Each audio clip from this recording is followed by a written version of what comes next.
Well, oh boy, do I have a good one for you guys today. Ford rehires human engineers after AI fails to match the quality of those humans.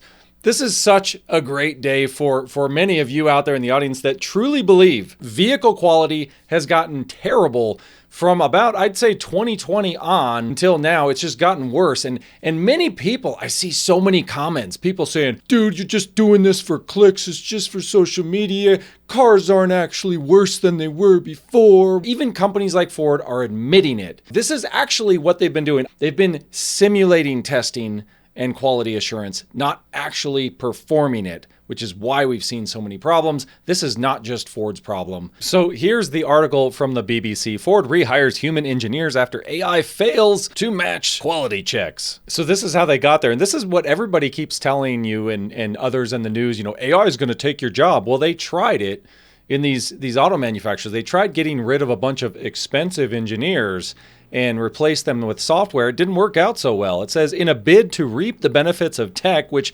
developers claim can cut costs and boost productivity, the U.S. automaker adopted it across some parts of its operation, including quality checks. I've been saying for years that there is no way humans have looked at some of the things you see in these recalls and investigations. Like, there's no way anybody looked at this. It is absolutely atrocious, the things that seem to be passing quality checks. And this explains why you see so many just weird recalls and investigations. Are like, how did that get past a human? Oh, it didn't. It probably got past cameras that were looking at things and just trained incorrectly. AI. And this came in actually from Bloomberg, which you should see the article that Bloomberg posted. It's like a knock on people. It's making fun of gray bearded employees. Like, really? Who actually says that? Isn't that some form of discrimination? So they say that its executives said the firm has rehired more than 300 veteran quality inspectors in recent years to make up for the pitfalls in automated systems. And here's what I want you guys to pay attention to. They say artificial intelligence is a fantastic tool, but it's only as good as the information you use to train it. Beware, if you're one of these engineers that got rehired by Ford, GM, or whoever, you know what they're going to do, right? They're going to bring all these intelligent engineers back, try to get quality up to where it was, and they are going to leverage the crap out of you old guys, you people with all this experience. They're going to take all the information from you, and then they're going to retrain their AI on that because they didn't do it in the first place. And then they're going to just get rid of you again. That's what the play is here. And oh my gosh, I see this in the company I work for, in other companies all the time. This is just hilarious. They say over prior years, we didn't pay as much attention as we should have to the experience of our most knowledgeable engineers that have been with us through many product cycles. Gee, tenure matters, right? Like, people that have been there for 10, 15, 20 years, everybody thinks that they're just like old grouchy people. Maybe you should pull some information from them. Maybe we should listen to them a little bit. Their delivery might not be as soft as you want, might not be as weak as you want, but we should listen to the people, whether it's a blunt delivery or not, and actually gain some knowledge from people that have been there. This is just hilarious for old Jim Farley, the boss at Ford, because back in June, he said AI will leave a lot of white collar people behind. He's talking about the engineers that they fired. They get rid of them, and now he's just eating crow having to bring them back. And I love how they go through like previous data that kind of proves that Ford was doing this. In an October call last year, their chief operating officer said that the firm was deploying AI across the entire industrial system. Well, look how it's turned out. And this is wild. They said it included rolling out 900 AI-powered cameras in its plants to detect quality issues at the source to help them mitigate supply disruptions. So you know what they're doing? They're pretending like they're just adding AI to like, oh, we're just going to make it better and higher quality, and we're going to keep the humans there and just add AI. But that's not what they do. They bring the cameras in, they train everything, and then they fire the employees because they want to save the money. And then they spent all this money on software companies and R&D people to try to make this happen, and it's just not working out like the humans. Not yet, anyway. And just what I said before, these people will come back and they will work for these companies, and they'll be forced to retrain these systems, and they'll just get fired again. They say, we recognize that for us to enhance some of our automation and machine learning and artificial intelligence tools, we need to ensure that they were trained by the most experienced individuals.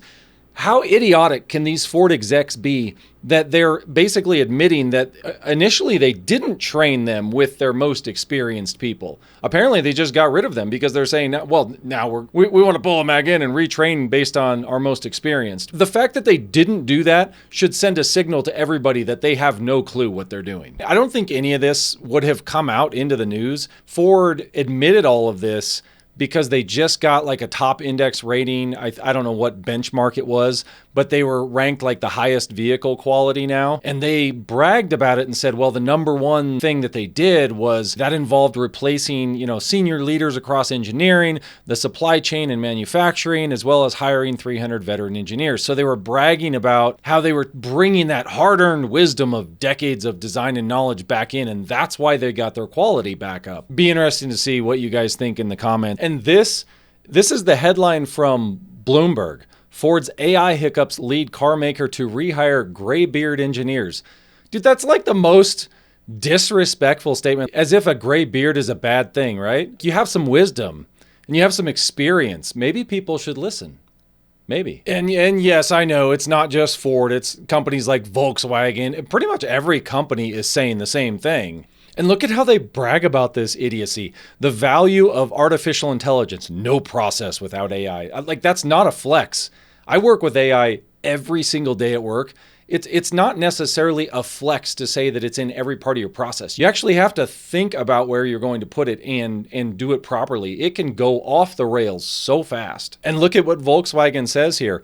We are bringing artificial intelligence into all areas. In this way, we are accelerating development cycles, automating processes, and promoting new ideas, including design, material construction. I mean, it's wild the way they're using this in cars, and they're actually using AI to fake test, to simulate testing in cars before they build parts. And my favorite company lately to pick on, General Motors, also uses AI. I'm going to show you a little bit of how they use it, and you guys can tell me where you think the pitfalls might come in using this in aerodynamic technology. So they give this great example. They said traditionally General Motors relied on high fidelity computational fluid dynamics and full-scale wind tunnel testing. Both produced accurate data, but they're relatively expensive and slow-moving. See, that's the key.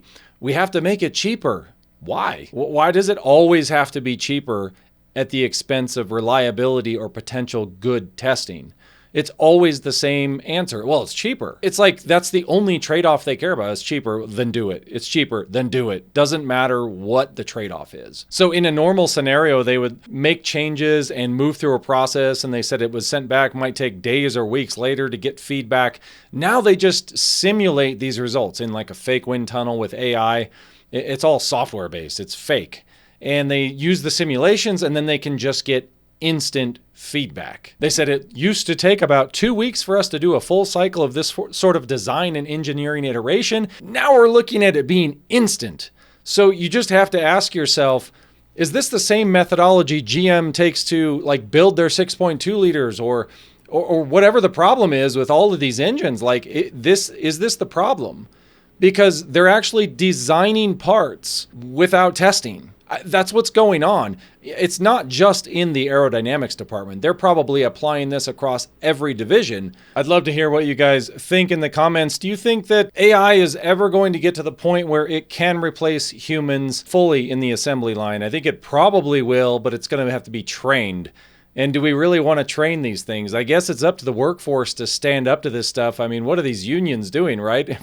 If the unions are worth anything, you'd think they'd be fighting these things a little bit if that's what they were going to do, is fight for the human in all this.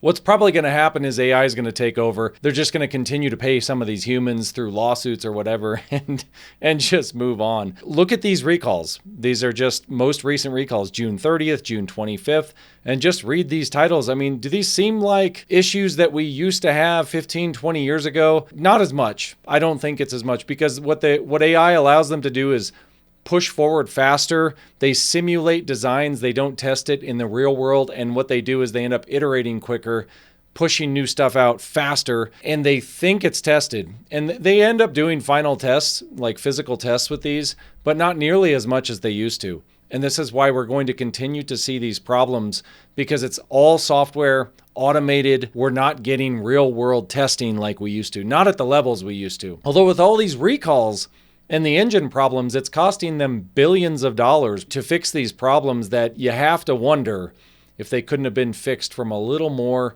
quality assurance. Thanks for watching. Till next time.